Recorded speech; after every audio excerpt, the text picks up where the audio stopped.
So, still talking about living fully in the time that we have, and still reading books about death.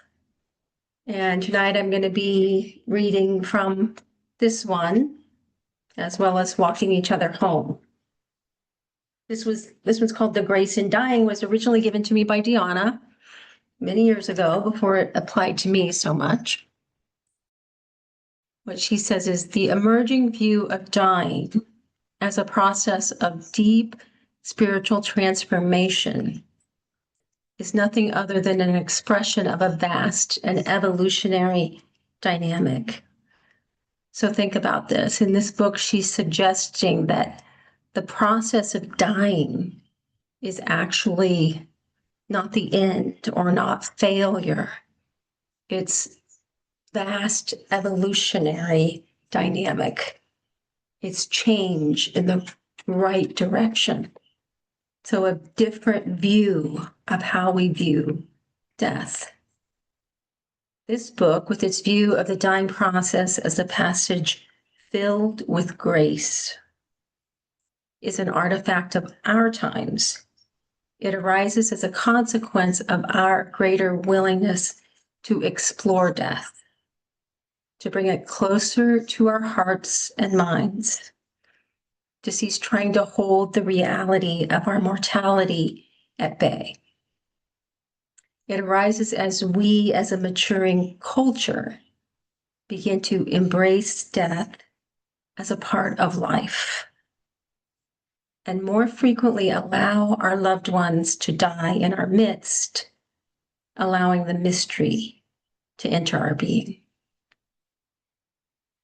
So it's been changing substantially over the past several decades, many decades.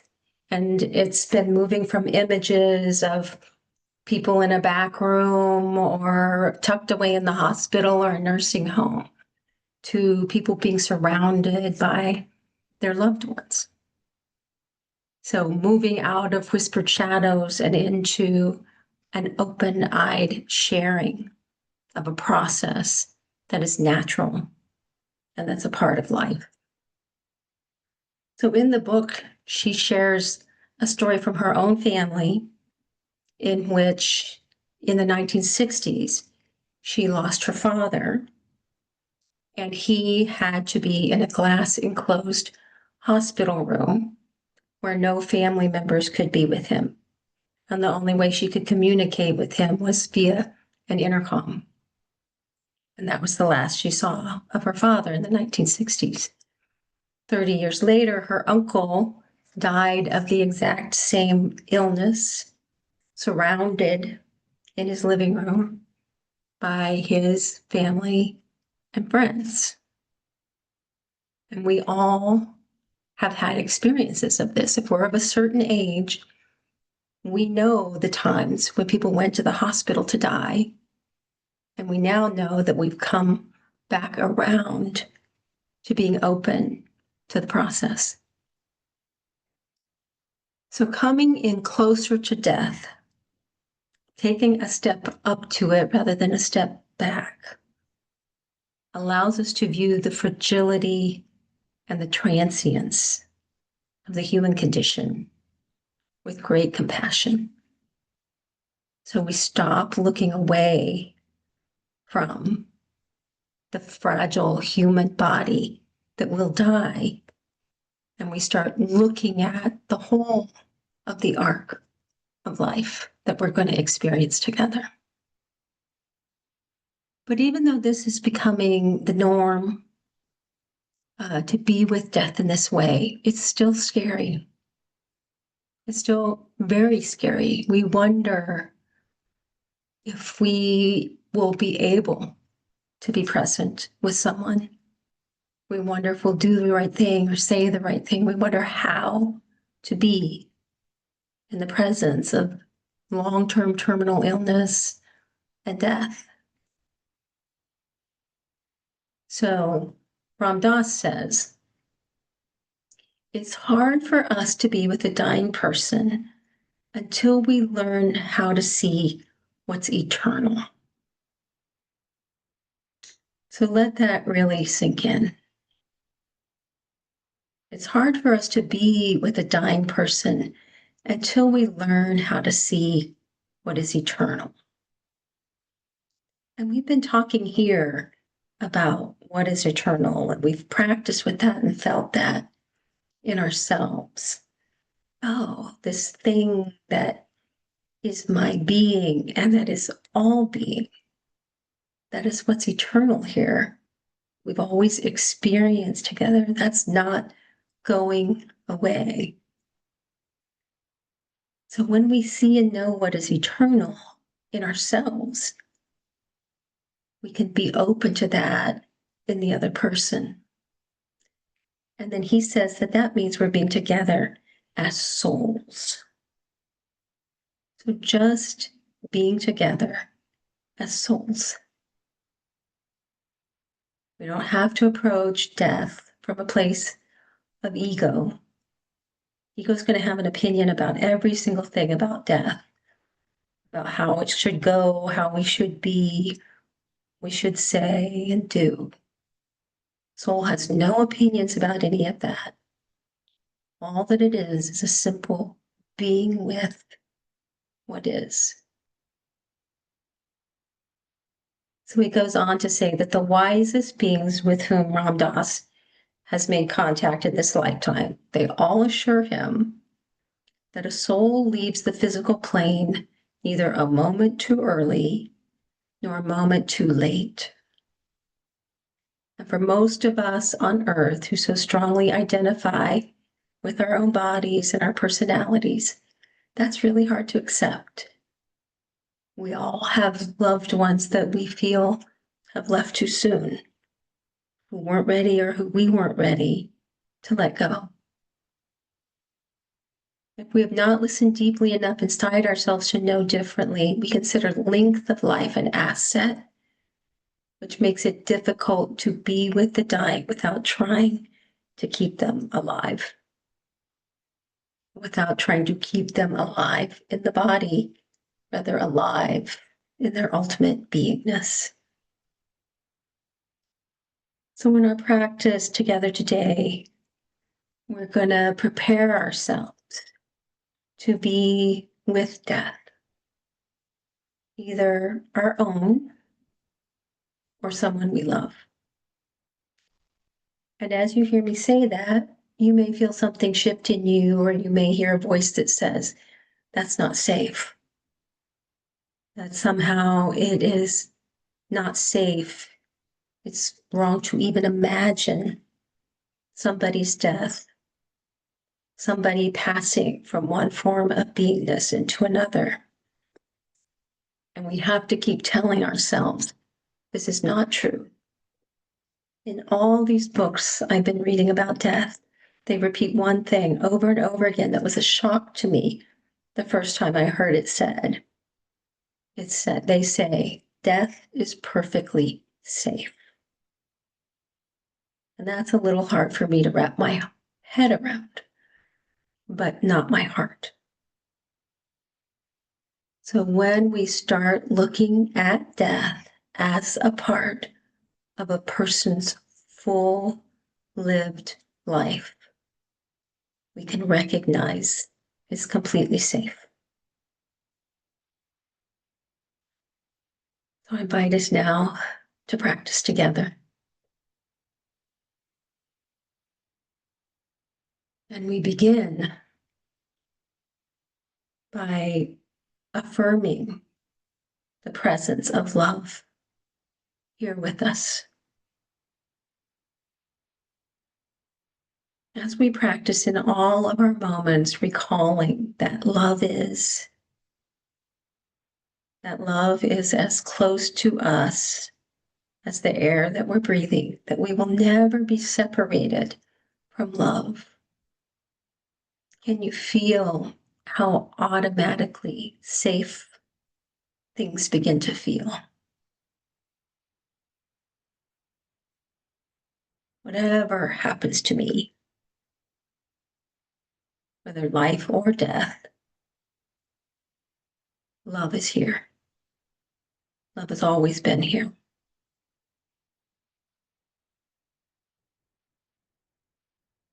So I invite us to feel that for this moment. Drop ourselves down into the reality of love.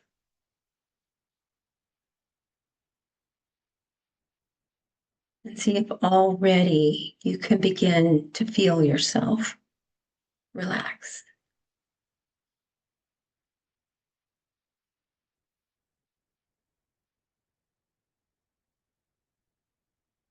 And then I invite you to simply notice your own experience.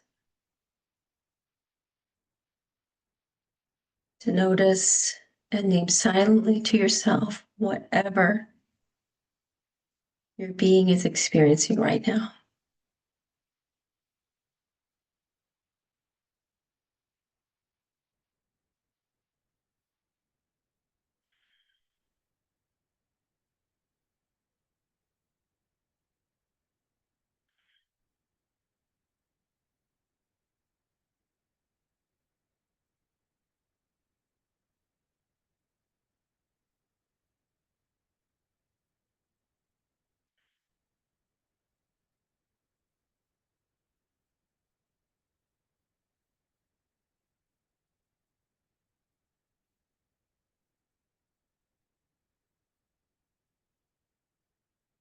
Being able to notice and name our experience means that we are here in the moment, we're present.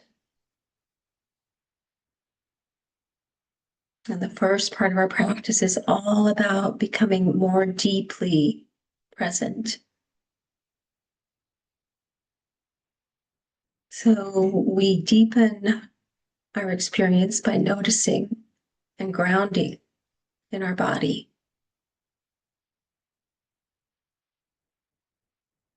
So we notice our feet,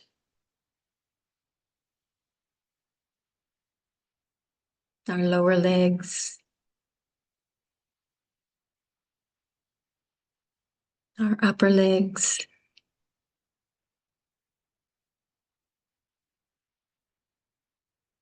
our hips,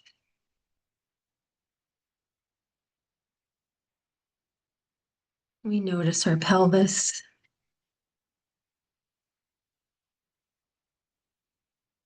and our belly.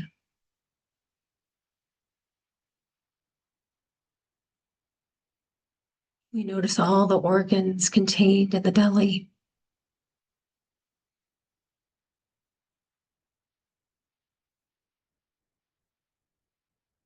And we notice our chest.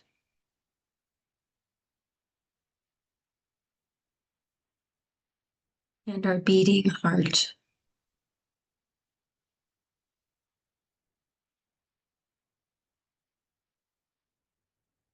Our shoulders.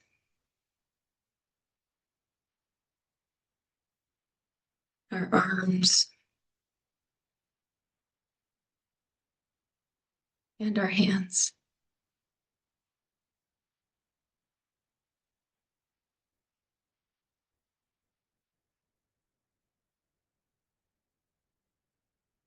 We notice our back, beginning at the tailbone,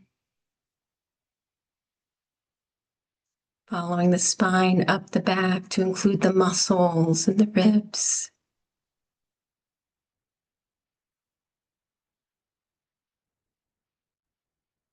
Noticing the neck,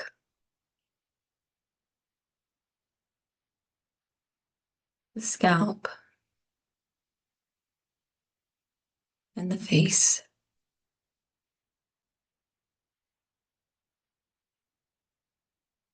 And then noticing ourself as one whole physical being here now.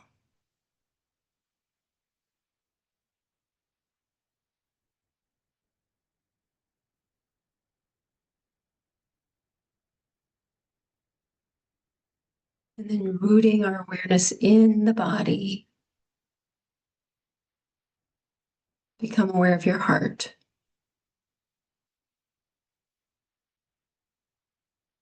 We're just going to spend a moment or two attending to the heart. This is our feeling organ, the emotional center of our being. Let yourself simply experience your heart without judgment, without expectation.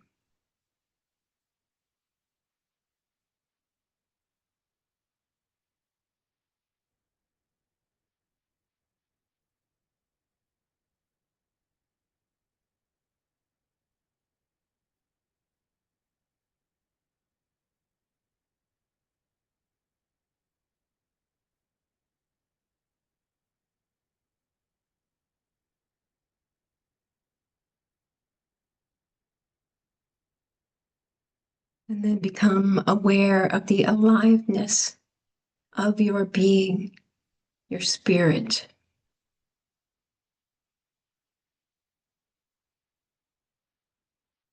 This nebulous part of ourself. I can't really explain it, but when I open myself to experiencing it, I know this part of my being.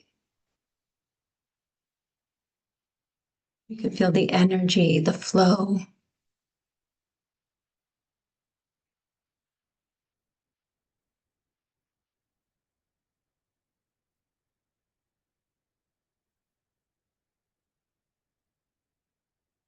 Sense how that's animating your body, the rest of your being.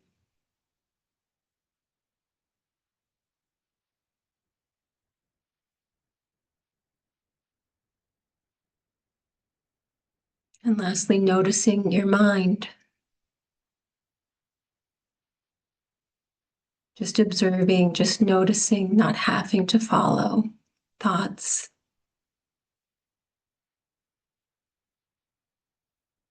Letting the mind become open, spacious,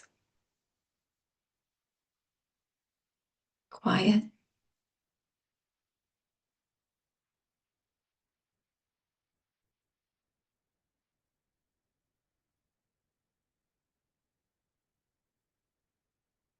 And then to experience yourself as one whole being. That you can feel yourself as body, heart, spirit, mind. These are all true of you right now. This is your beingness.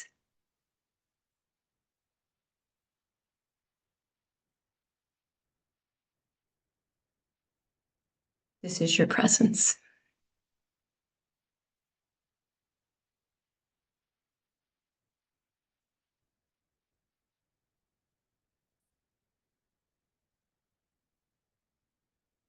Imagining that your presence, this is imagining, but this is true, that your beingness extends out beyond the space in which you're seated, past your walls, out over the land upon which you're situated. And you can sense your being connected with all being.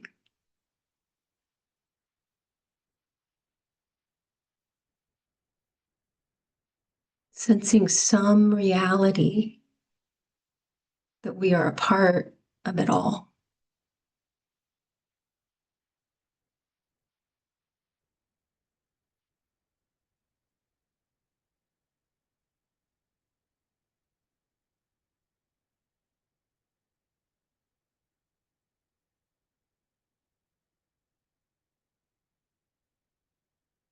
Now sense the way your body is being drawn into the earth.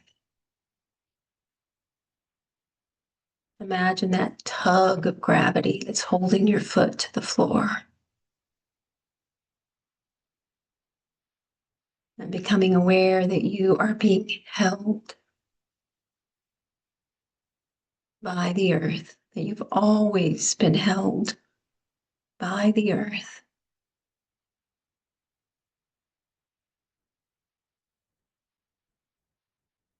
And that when you realize that deeply, you can begin to let the earth hold you.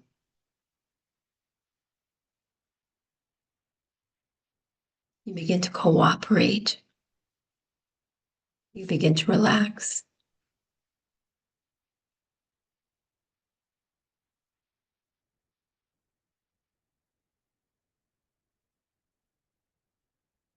As we cooperate and relax, our full being begins to relax and open.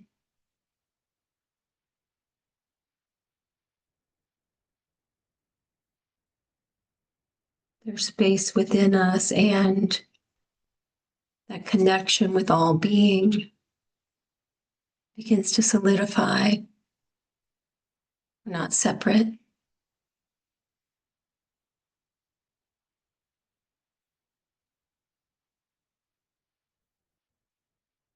And the more we relax, the more we can give ourselves over to the holding of love.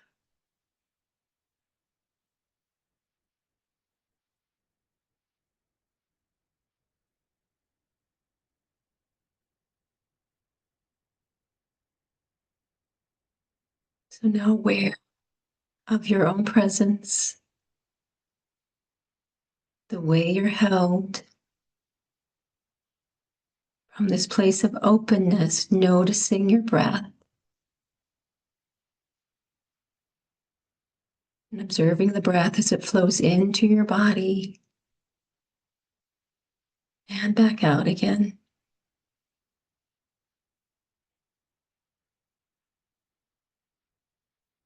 Just observe your body in its natural flow of receiving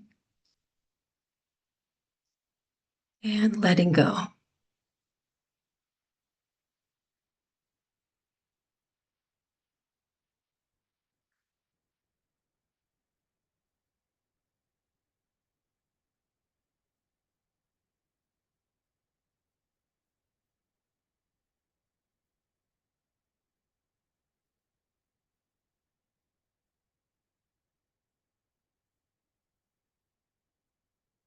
Experiencing the body as it draws in what is needed for life.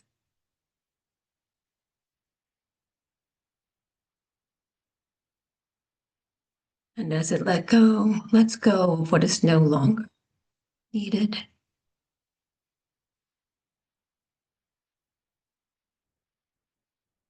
And feel yourself falling deeper and deeper into this cycle, this natural flow of receiving and letting go.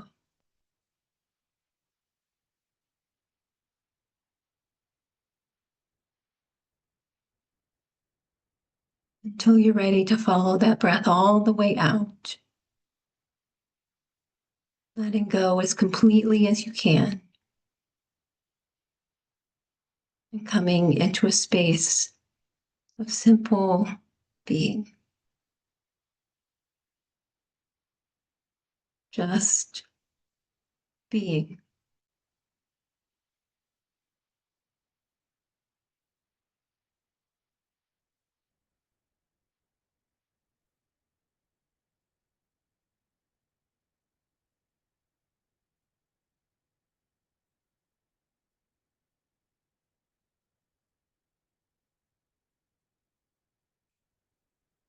And now it is this space in which there's nothing to do,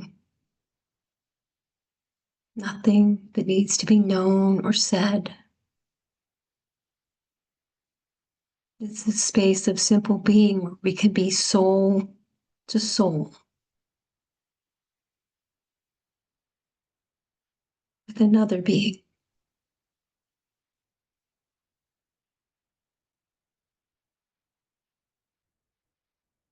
So I invite you to imagine whichever is most helpful or comfortable for you, that you are at your own deathbed or that of a loved one. That you can be in this vast open space with them.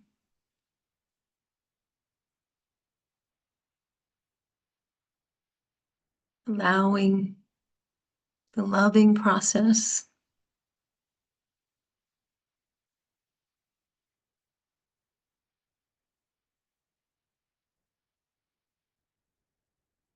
Allowing yourself to flow with them, not holding back, not pushing.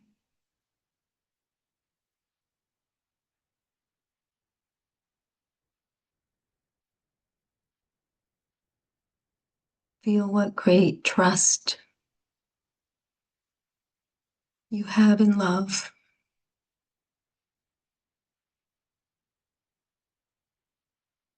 Trust that all is held in love.